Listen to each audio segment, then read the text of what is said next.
Well, yeah, there is a very strong argument that it would not be good for stability, especially to change Chief PNP in the middle of a campaign period.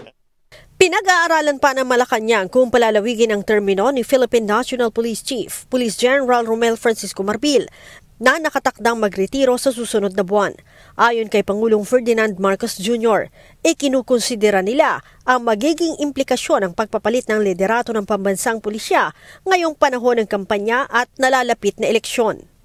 So pinag-aaralan namin, but I think that is probably a very strong argument to keep him on.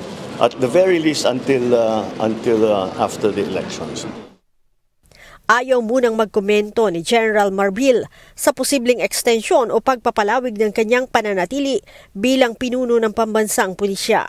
Ayon kay General Marbil, nakatutok sila sa pagpapatupad ng mas mahigpit na seguridad para sa papalapit na halalan. Sa katunayan, pagtutuunan ng pansin ng PNP ang paglaban sa guns, goons at gold o yung tinatawag na 3Gs, 100 araw bago ang eleksyon. Meron po kami ginagawa 100 days before election. Ang sabi ko nga, dun dating old school natin, no? 3Gs, guns, goons, and gold. Of course, kaya mo kontrolin yun. Kaya may dinagdag kami sa goons. Ang goons, sinama na namin yung mga pulis na magiging political. Ngayon pa lamang, puspusa na aniya ang kampanya ng PNP laban sa loose firearms.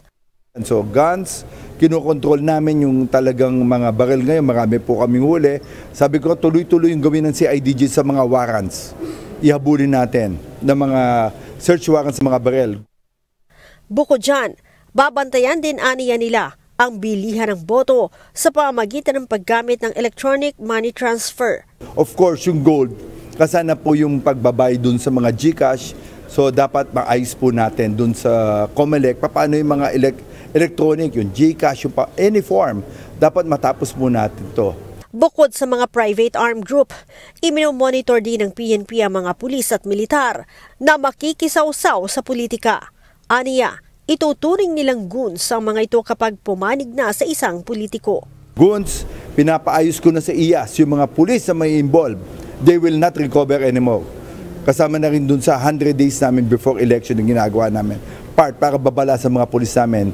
Babala ni Chief PNP, sisiguruhin nilang hindi na mapupromote ang mga pulis na mangingialam sa politika. Huwag tayo magpagamit. Let us be apolitical. Let us remain, let's give dignity to our uniform. Kasama na rin po yung dismissible. Kailangan naman talagang proof namin, we will dismiss people ng mga pulis who will become biased po dun sa politics for this coming election po.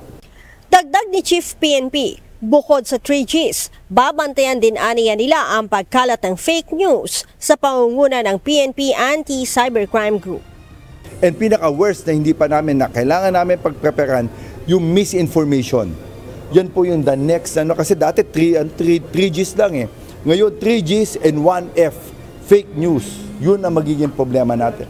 Fake news will dictate who will win. Kasi talagang sirante, paano natin makokontrol dun sa media, social media, sa internet, sa Facebook natin, kung mga false ang pinapalabas sila. Si General Marbil ay nakatakdang magretiro sa February 7, pagsapit ng kanyang mandatory retirement age na 56. Leia Ilagan, UNTV, News and Rescue. Diyos ang aming sandigan, serbisyo publiko ang aming pinahahalagahan.